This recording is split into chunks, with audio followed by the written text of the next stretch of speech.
Maintenant que l'épargne de précaution est constituée, que cette forteresse est en place pour se protéger des imprévus, la vraie question devient qu'est-ce qu'on fait ensuite? Donc d'ailleurs je vais te laisser dans les liens de cette vidéo, ou en haut à droite tu verras le lien de la vidéo sur l'épargne de précaution. Et la réponse à la question que je viens de poser, c'est clairement qu'il faut investir. Donc c'est pas forcément pour devenir riche rapidement, c'est pas ça le but. Le but c'est d'au minimum préserver son pouvoir d'achat.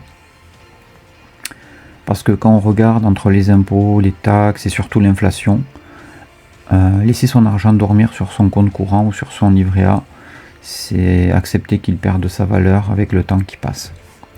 Donc officiellement, l'inflation elle est calculée par des organismes sérieux comme l'INSEE, mais dans la réalité quotidienne, on se rend compte que le pouvoir d'achat baisse plus vite, et c'est assez simple de le voir puisque quand on va faire ses courses, on voit concrètement les effets de l'inflation.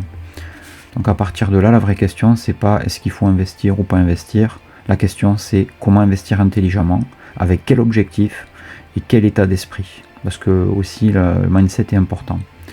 Donc ici ce qu'on va voir dans cette vidéo, c'est pourquoi j'ai choisi les dividendes pour répondre à ça.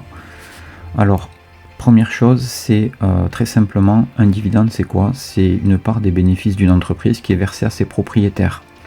Donc peu importe que l'entreprise soit immobilière ou non, cotée en bourse ou pas, le principe est toujours le même. Ce qui m'intéresse avec cette stratégie, c'est qu'elle est fondamentalement passive. Une fois l'investissement fait, il ne s'agit pas de surveiller les cours de bourse tous les jours, mais simplement de suivre l'évolution des résultats de l'entreprise dans laquelle on investit, trimestre après trimestre. Donc dans la pratique, je traduis ça pour moi-même par 3 investissements que j'utilise au quotidien. Le premier, c'est l'immobilier physique. Donc techniquement, l'immobilier physique, ce ne sont pas vraiment des dividendes qu'on reçoit, hein, c'est des loyers. Mais je le mentionne quand même parce que dans ma logique d'investisseur, c'est la même idée. Donc détenir un actif réel qui génère un revenu régulier. Ensuite, un de mes investissements préférés, c'est ce qu'on appelle les SCPI. Donc concrètement, c'est quoi? C'est une société qui achète des immeubles d'entreprise, donc ça peut être divers et variés, commerce, bureaux, par exemple l'immeuble qui est orienté vers la santé, etc. Et donc les loyers sont reversés aux associés ou aux propriétaires, ce qui revient au même pour une SCPI.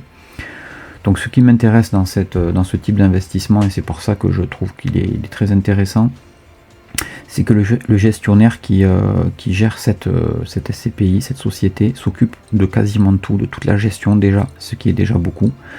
Et donc du coup ça rend cet investissement assez passif, enfin même très passif. Donc je n'ai pas à gérer les biens moi-même comme je le fais en physique, en direct. Donc je perçois simplement les revenus chaque mois ou chaque trimestre. Et donc le troisième type d'investissement que je fais, c'est les actions à dividendes. Donc là c'est des actions cotées en général. La logique elle est exactement la même que pour les SCPI, c'est détenir des entreprises solides et qui régulièrement redistribuent une partie de leurs bénéfices. Donc c'est quoi la différence entre les SCPI et les actions à dividendes par exemple? C'est surtout ce qu'on appelle la liquidité, hein, c'est-à-dire qu'on peut beaucoup plus facilement acheter et vendre. Donc on peut ajuster plus facilement son portefeuille avec 2 clics en bourse, alors que le non coté, ça prend un peu plus de temps, et alors le physique, n'en parlons pas, c'est beaucoup plus long.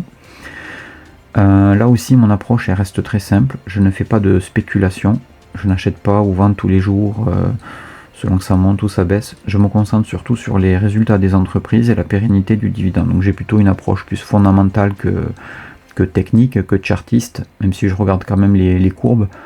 Je suis quand même très orienté sur les fondamentaux avant de pouvoir choisir une entreprise ou non. Donc ces 3 entreprises répondent finalement à la même logique, hein, c'est construire des revenus réguliers avec un minimum de gestion et un maximum de visibilité sur le long terme.